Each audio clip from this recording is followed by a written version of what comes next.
भाजपा ने नारा दिया बेटी बचाओ बेटी पढ़ाओ, लेकिन इस नारे की जितनी फजीयत, जितनी धज्जियां उड़ाने का काम बीजेपी की सरकारों में हुआ है, इतना कहीं पर भी नहीं हुआ होगा। 15 दिन पहले जब बीजेपी जंगल राज का नाम लेकर के बिहार के लोगों को डराने का काम कर रही थी, उस वक्त में भी बीजेपी की सरकार थी, नीतीश कुमार की सरकार थी, और आज भी बीजेपी की सरकार है और नीतीश कुमार की सरकार है। लेकिन बिहार के हाजीपुर से एक ऐसी दर्दनाक खबर सामने आई है जिसको सुन करके रोंगटे खड़े हो जाते हैं, और ये देख करके जो है वो हैरानी होती है कि किस तरह से जो है सरकार बीजेपी चला रही है, और उस बीजेपी के सरकार चलाने की कार्यप्रणाली जो है वो किस कदर से जो है वो लचर है। ये देख करके है वाकई हैरानी होती है। बिहार के हाजीपुर में एक लड़की ने शिकायत की, एक लड़की ने विरोध किया दबंगों का। वो दबंग उसके साथ में छेड़छाड़ कर रहे थे, लेकिन जैसे इस लड़की ने इन दबंगों का विरोध किया, दबंगों ने इस लड़की को केरोसिन तेल डाल करके जिंदा जला दिया। इस लड़की का अंतिम बयान भी है, वो अंतिम बयान भी आपको सुनवाएंगे। लेकिन हैरानी की बात है कि अभी तक इस घटना को 30 अक्टूबर को एक घटना हुई थी, इस घटना को 15 दिन से ज्यादा बीत चुके हैं, लेकिन अभी तक उन दबंगों की कोई गिरफ्तारी नहीं हुई है। और सोच करके देखिए कि लड़की जो है वो एक मुस्लिम परिवार की लड़की है, जो लड़के हैं वो हिंदू हैं। वो हम हिंदू मुसलमान नहीं कहना चाहते और ना ही हिंदू मुसलमान करना चाहिए, लेकिन आप सोचिए कि अगर यही उल्टा होता, वो लड़की मुसलमान की बजाय हिंदू होती और ये लड़के मुस्लिम होते, तो क्या कोहराम मच रहा होता। तमाम देश की सरकारें जो है वो सड़कों पर उतर आती, खास करके बीजेपी की जो सरकारें हैं वो सड़कों पर उतर आती। स्मृति ईरानी जैसी जो केंद्रीय मंत्री हैं वो अपनी चूड़ियां तोड़ती हुई नजर आती। लेकिन अब हालत आप देखिए कि किस कदर से जो है इस बेटी को इंसाफ जहां पर मिलना चाहिए था, इस खबर को बीजेपी की सरकार ने दबा दिया। सबसे पहले तो आप इस बेटी का अंतिम बयान सुनिए और फिर उसके बाद में विस्तार से पूरी खबर आपको बताएंगे। बिहार के वैशाली जिले के हाजीपुर की यह घटना है, जहां पर 20 साल की मासूम बच्ची को दबंगों ने जला करके मार दिया। केरोसिन तेल में उसको पहले नहलाया और उसके बाद में उसको जला करके मार दिया, और अभी तक इन दबंगों की गिरफ्तारी नहीं हुई है। और ये खबर आप देखिए, राहुल गांधी ने भी ट्वीट किया है इसको लेकर के। ये खबर आप देखिए, सबसे पहले अखबार की कटिंग देखिए। चुनाव में माहौल खराब ना हो जाए इसीलिए पुलिस ने दबा दिया युवती को जिंदा जलाने का मामला। चुनाव हो रहे थे और चुनाव के लिए माहौल खराब ना हो जाए। एक पहले चरण का चुनाव जो है वो 28 अक्टूबर को हो चुका था। 2 चरणों के चुनाव बाकी थे, 3 नवंबर के और 7 नवंबर के चुनाव बाकी थे, और हिंदू मुसलमान का मुद्दा जो है वो कहीं उठ ना जाए, इसीलिए जो है इस पूरी खबर को दबा दिया गया। सोचिए कि ये जो सरकार बनी है, इस सरकार कितनी लाशों के ऊपर बनी है। सोच करके देखिए किस तरह से जो निर्दयी बच्ची थी, किस तरह से उस मासूम बच्ची के साथ में नाइंसाफी की गई है। और राहुल गांधी ने जो ट्वीट करके लिखा है वो भी सुना जाना बेहद जरूरी है। राहुल गांधी ने लिखा, किसका अपराध ज्यादा खतरनाक है, जिसने ये अमानवीय क्रम किया या जिसने चुनावी फायदे के लिए इसे छुपाया ताकि इस कुशासन पर अपने झूठे सुशासन की नींव रखी जा सके।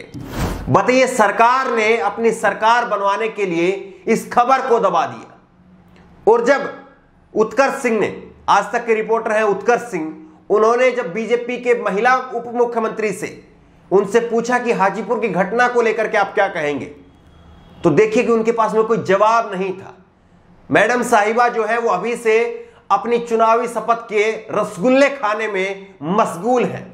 उनसे जवाब पूछा तो उनके पास में कोई जवाब नहीं था। वो कह रही थी इसको देखेंगे, बाद में देखेंगे। वो एक दूसरे बीजेपी के नेता से पूछा तो उन्होंने कहा कि इसकी जानकारी तक नहीं है उनको। किस कदर से जो बीजेपी अपने आप को सुशासन का दावा करती है, जो नीतीश कुमार सुशासन का दावा करते हैं, जो बीजेपी कहती है कि बेटी बचाओ बेटी पढ़ाओ, देखिए उनके नेताओं के। और यही सवाल जब बीजेपी के अध्यक्ष, बिहार के बीजेपी के अध्यक्ष से पूछा गया कि राहुल गांधी ने ट्वीट करके इस मामले को उठाया है, क्या कहेंगे आप हाजीपुर की घटना को लेकर के, तो राहुल गांधी को लेकर के किस बेशर्मी के साथ में उन्होंने, राहुल गांधी ने एक सवाल उठाया है, और मैं मानता हूं कि वो सवाल बेहद बिल्कुल वाजिब सवाल है। राहुल गांधी ने जिन शब्दों का चयन किया है, जो शब्द लिखे हैं, जो शब्द कहे हैं, बिल्कुल सही है। ये सवाल तो पूछा जाना चाहिए कि जिसने ये घटना की है उसका ज्यादा दोष है या जिसने इस घटना को दबा दिया उसका ज्यादा दोष है।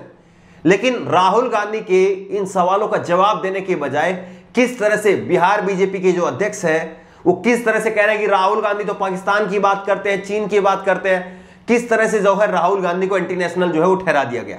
सवाल इनसे पूछिए तो ये आपको एंटी नेशनल ठहरा देंगे। एक बार बीजेपी के हैरानी आपको ये बात जानकर के होगी कि इस लड़की का भी रात को ही अंतिम संस्कार कर दिया गया। अभी 2 दिन पहले जब शपथ ग्रहण हो रहा था तब उस वक्त में कहा जा रहा था कि यूपी का मॉडल बिहार में अपनाया जा रहा है। जिस तरह से यूपी में एक मुख्यमंत्री और 2 उप मुख्यमंत्री हैं, वैसे ही बिहार में भी एक मुख्यमंत्री और 2 उप मुख्यमंत्री हैं। लेकिन यह नहीं मालूम था कि जिस तरह से यूपी के अंदर रात के अंधेरे में बिना घर वालों की मर्जी के बेटी के शव को जलाने का काम पुलिस करती है, वही काम अब बिहार में भी किया जाएगा। यह रोल मॉडल भी जो है वो बिहार ने अपना लिया है और इस बेटी को भी जो है वो रात को ही अंतिम संस्कार उसका करवा दिया गया। किस कदर से जो है इस बेटी के साथ में हैवानियत हुई है। पहले उन दबंगों ने, उन गुंडों ने, उन हैवानों ने इसके साथ में हैवानियत की और उसके बाद में सरकार ने, सिस्टम ने, नेताओं ने उसके साथ में हैवानियत की है। और इसको लेकर के कोई कहीं पर सवाल नहीं पूछ रहा है। कहीं पर पूछता है भारत की बहस नहीं होगी, कहीं पर कोई अंजना ओम कश्यप का हल्ला बोल नहीं होगा, कहीं पर सुधीर चौधरी इसका डीएनए टेस्ट नहीं करेंगे क्योंकि उनके खुद के डीएनए में खोट है। वो नहीं बोल पाएंगे कि किस तरह से जो है एक बच्ची के साथ में दरिंदगी हुई है और अभी तक वो लोग फरार हैं। और सोच करके देखिए कि अगर ये लड़की हिंदू होती और आरोपी जो है वो मुसलमान होते तो अभी तक तो ना जाने देश भर में कितने मुसलमानों को पीट पीट करके मार दिया जाता। ये सच्चाई है, मैं गलत नहीं कह रहा हूं, मैं डरा नहीं रहा हूं, मैं सच्चाई को केवल बयां कर रहा हूं। ये हमने होता हुआ देखा है। लोगों का गुस्सा उबल पड़ता, अभी तक जंतर मंतर पर और दिल्ली के इंडिया गेट पर लोगों का हुजूम उमड़ पड़ता, लव जिहाद कर करके अभी तक कान पका दिए होते। लेकिन ये लड़की मुसलमान है और लड़के हिंदू है और हिंदू में भी दबंग अपर कास्ट के लोग बताए जा रहे हैं। उसके बावजूद जो है किसी के कान पर जू नहीं रेंग रही है। सीधा सीधा है, एक कास्ट को, एक धर्म को इतना बदनाम कर दिया गया है और एक कास्ट को, एक धर्म को इतना विक्टिम बना दिया गया है कि उसी के इर्द गिर्द जो है वो सारी कहानियां बुनी जाती है। हाजीपुर की इस घटना को लेकर के जिस तरह से बवाल होना चाहिए था, जिस तरह से इस लड़की के इंसाफ के लिए मांग उठनी चाहिए थी, वो होता हुआ नहीं दिखाई दे रहा है। और इसीलिए जो है ये गुस्सा शायद हमारी बातों में भी आपको झलक रहा हो, लेकिन ये वाजिब है। इस लड़की की साथ में इंसाफ होना चाहिए और इसके परिवार वालों को इंसाफ मिलना चाहिए। हैरानी होगी आपको ये जान करके कि इसके परिवार ने इस बेटी को सड़क पर रख करके, इसके पार्थिव शरीर को सड़क पर रख करके इंसाफ की गुहार लगाई, लेकिन इंसाफ नहीं मिला और अभी तक उन दरिंदों की गिरफ्तारी नहीं हुई है क्योंकि बीजेपी का सुशासन राज चल रहा है। बीजेपी का जो बेटी बचाओ बेटी पढ़ाओ का जो नारा है वो कोरा दिखावा है। अगर उसमें जरा भी हकीकत होती तो इस खबर को दबाने की बजाय उन दरिंदों को सलाखों के पीछे भेजने का काम बीजेपी करती, लेकिन ऐसा होता हुआ नजर नहीं आ रहा है। इस खबर को लेकर के, इस घटना को लेकर के आपकी जो भी राय हो नीचे कमेंट बॉक्स में अपनी राय जरूर दें और इसी तरह की तमाम खबरों के लिए ऑनलाइन न्यूज इंडिया को अभी सब्सक्राइब करें। साथ में जो बेल आइकन बनी हुई, जो घंटी बनी हुई है, उसको जरूर दबाएं ताकि इसी तरह की लगातार आपको खबरें मिलती रहें। धन्यवाद। इस खबर को अभी लाइक करें, शेयर करें, अभी चैनल को सब्सक्राइब करें और घंटी जरूर दबाएं।